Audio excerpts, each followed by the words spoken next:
Alright everybody, we're going to tie Clouser Minnow. It's one of the most versatile flies I've ever encountered. If you're just starting out fly tying, this is something you need to learn how to do because quite honestly it's going to be only one of your first flies you tie that you're actually going to catch anything with.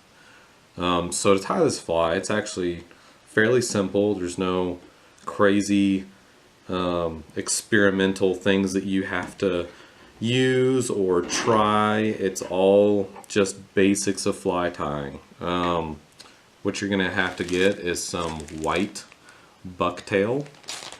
You're gonna need some chartreuse bucktail. You're gonna need bead chain eyes. You can use bead chain or dumbbells depending on how much you want it to sink.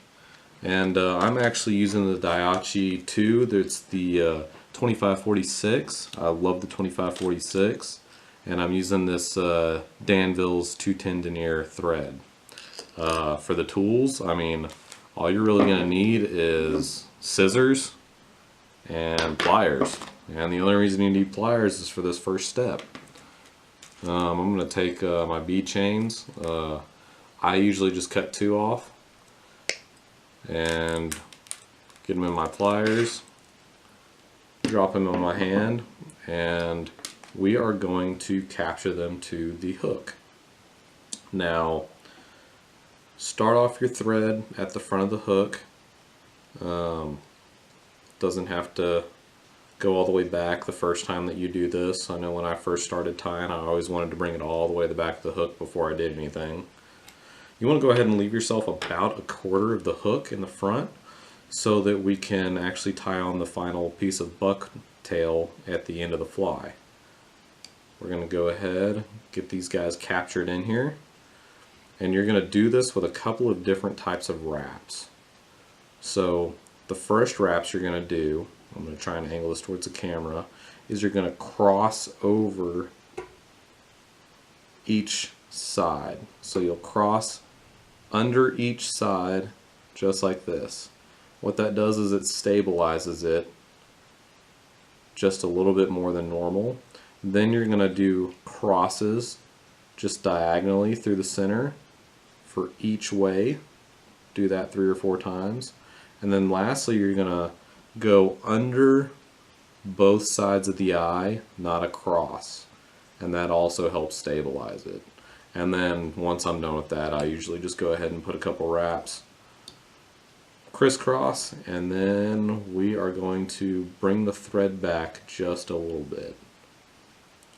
Don't need to go all the way to the end. Now, we are going to wrap this up to the front, and we're going to put on our first piece of bucktail. So when you're doing this, less is more, always. These flies, you can get pretty crazy with them and try to put the most amount that you can fit on there, and it will turn out absolutely horribly and you will be disappointed. That's the secret to these, is less is more. So you'll cut off your bucktail and you will pinch it about halfway down, not quite, and you're just going to kind of twist the end of it with your fingers, and what that does is it loosens up the shorter pieces so that they will come out of the bottom. You don't want to be trying to tie in a bunch of short pieces. So usually if you twist in there, I'll get what you need out, and then you can pinch it in the front, and if you see any outliers in the front, you'll take out those. There's a couple of long ones in this. Perfect. Now what we're going to do is we are going to line it up in the front, and this part is a little tricky even today for me, but as a beginner it's pretty tricky because you want to line up the front, you want to make sure all the hairs are even, or as even as possible, and you want to loosely wrap this. Now it's important that you loosely wrap it once or twice just to get it captured in there so that it doesn't move. And I like to do this a little bit differently than some people. I like to leave it loosely wrapped in the front and make my way to the back.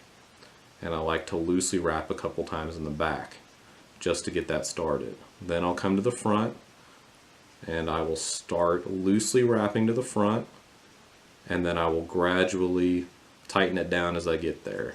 So we now have a captured piece of bucktail, and we have it loosely wrapped in the back. So this is important for this fly. You want to keep this as straight as possible coming back.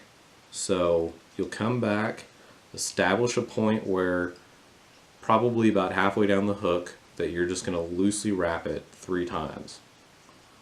You don't want to pull down on this, and I'll show you. I have a fly example of it with me, and then you'll wrap the X back over, and I'll show you this up close here in a sec. So we now have this whole piece captured. You see how it's sticking out straight? It's because we have 3 loose wraps back here. If you were to pull down really hard, it'll actually kick up your bucktail, and you can see how it's sticking back here and it's kicked up right here. That's because I pulled hard on this. And now there's nothing innately wrong with this, but it won't cast as well and it won't fold down as well when it's going through the water. So be careful not to pull too hard. So last step, if you're not adding any flash, that's always an option. You can always add flash to any of these flies. We're going to put in our white bucktail. Now the white goes on the bottom side of the hook because it rides hook up, which means the curved part of the hook will be facing up.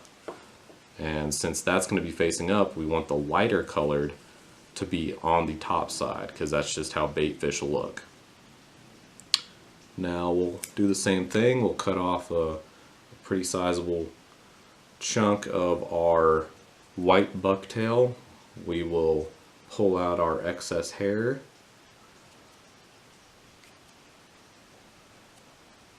We'll look at the long side, make sure there's not anything too crazy sticking out. Looks good. We're going to do the same thing. We're going to try and capture this on the front.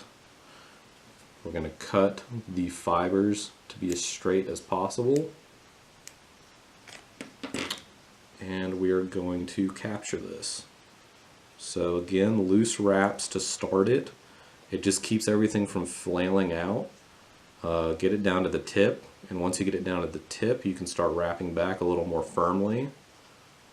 And once you get back to the very far, you don't have to be super light, but don't be super rough on it. And boom, you are pretty much done there. So we'll go ahead and whip finish. You can use a whip finisher, obviously, it doesn't matter.